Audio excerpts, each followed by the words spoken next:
screen with me and celebrate what God has done through one mother.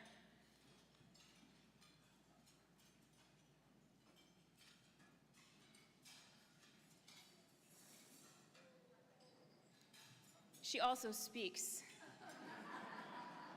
You wouldn't know it, but it's true.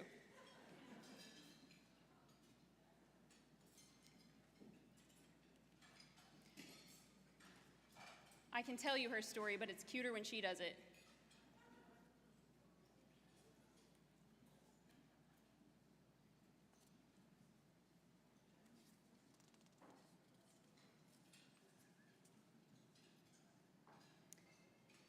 I can also tell you jokes. I wasn't prepared to be a comedian. My mom didn't give me comedian lessons in school. My brother actually says he was the comedian of the family, but we all rolled our eyes. We didn't really think he was that funny. But my older brother, Peter, says that THSC is like a brother to him, because when we were kids, the Texas Homeschool Coalition started out in the den of our house, but it graduated as we had more employees come onto the team. It moved into my brother Peter's room, and he was working half the time, and so my parents were like, share your room. The office needs some space. So Peter considers THSC a brother. Well, you will get to hear Elena's story in a little while. She is an incredible girl, and she is one of many examples of leaders who have come out of the homeschool movement. Her mom is Daphne McCorder. She's a friend of mine, and we're going to make sure you see their story. Daphne has poured herself into Elena, and because Daphne made sacrifices as a single mom and poured herself into Elena is, last year she was a 12-year-old graduate at THSC's Texas Homeschool Graduation.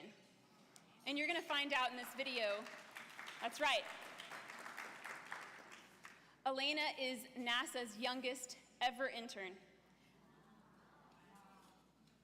So we'll tell you her story in a little while. I'll let you know, I'm going to tell you about my parents and THSC. So the way Elena's mom sacrificed for Elena, poured into her, is what I saw my parents live out in front of me. So my parents, back in the day, like I mentioned, THSC was in our house. It was made up of a computer, a fax machine, a telephone, you may have to explain this to the young people at your table, and an answering machine. Okay, and if you had to explain answering machine to the people at your table, you'll also need to explain to them what it means when I say that the message on the answering machine said that if you need help at THSC, please leave your name and number and we'll call you back collect. So that's where THSC started. I was actually just with a good friend of ours, George Clay, this last week, and we were talking about the day we met. And that day, George came to my parents' house, came to our house, came to our doorstep, and he brought with him a copy machine to donate. And George was bringing that copy machine to donate because that was the next piece of equipment we needed to save the state. So what THSC looked like then was my mom would homeschool us during the day, perfect little angel children. I mean, the older kids weren't as perfect, but by the time they got to me, they figured it out. Baby kids unite.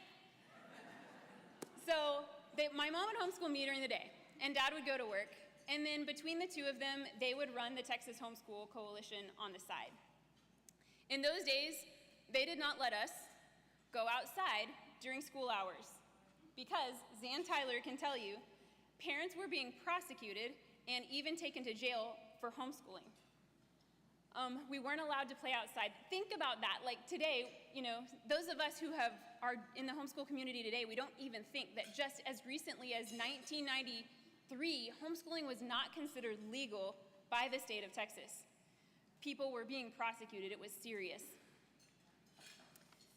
But my parents, along with people like Joe and Zan Tyler, Roger and Jan Smith, Donna Hart, one of our board members, founding board members, they were fearless in a time when people were concerned. My siblings and I would help by folding mail and answering phone calls. I remember the day that my parents hired our first non-Lambert staffer. And it was weird because no longer was our family circus something that we could keep behind closed doors. There were people in the house. That's the way THSC was until we graduated. My parents did THSC like it was just our family ministry. It's what we did together. We would travel the state and answer phone calls and send out faxes when, things were bad in Washington or in Austin. We worked alongside my parents. I saw them sacrifice. I saw them boldly face threat of prosecution, and they did it because they believed that it was their responsibility and their right to raise their children.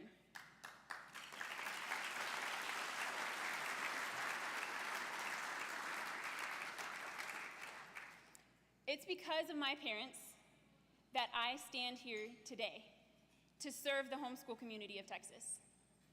I'm an aunt to 7 nieces and nephews, and when I think of them, I'm so thankful. I was talking tonight, I'm so thankful that we don't have to fight today to earn the freedom to homeschool children. That battle was fought in the 80s and the 90s by the pioneers we have with us tonight.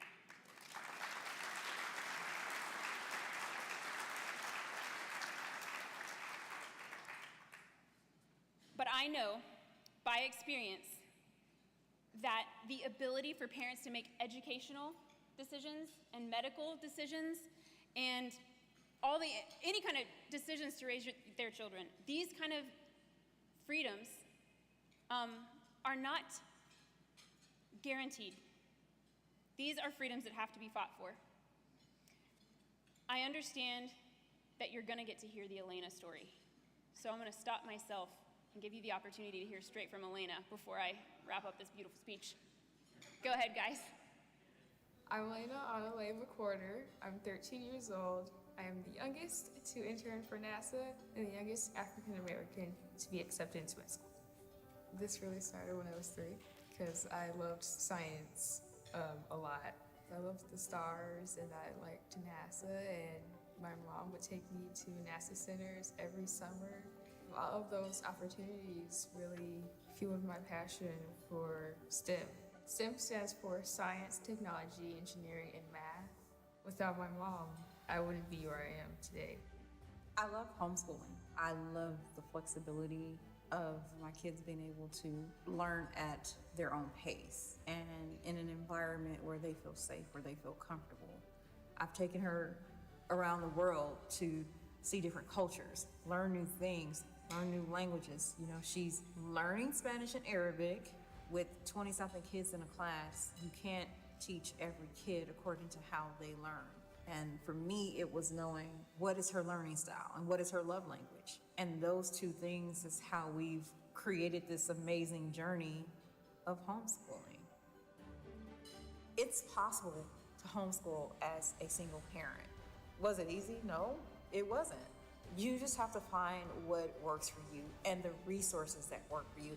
And I think that's the biggest thing with being connected to Texas Homeschool Coalition. There were things that I didn't know, and I would call and be like, hey, do you guys know X, Y, and Z? They may not have had the resource at the time, but they would call back and say, well, this is what I found out. Even if I needed legal advice, I'd pick up the phone and be like, excuse me, I need some help. I've connected with other families. When it comes to college, she takes a lot of classes online. It's still an environment where she's getting to learn her way. I am currently at ASU University, and I am a major in biological sciences. I've always loved volunteering. I want to volunteer on the Mercy Ship after I get out of medical school. I think for me, what I'm most proud of, she has a big heart and she cares about humanity. The other stuff is just the extra stuff that everybody else gets to see. Homeschooling was just that platform that said, I can create what I want in my home, and my child feels safe, she feels loved, she's being her true self, an authentic self. It's been an amazing journey. We will always be a part of Texas Homeschool Coalition, always.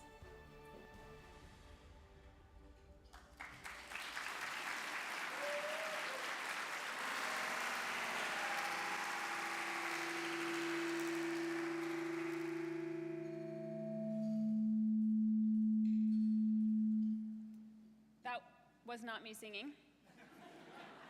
My mom did give me singing lessons. Isn't she incredible, guys? Isn't her mom incredible?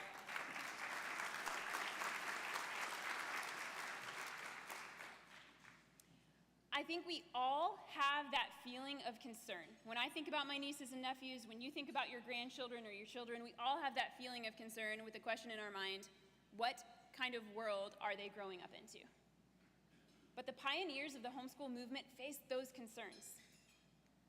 Out of the den of our house, my parents, along with the other pioneers, coordinated all the homeschoolers in Texas with a fax machine. They leaned on the resounding belief that when it comes to children, parents are the most qualified. Parents are the ones who are called to raise and to educate them, and that parents can do that far better than the government.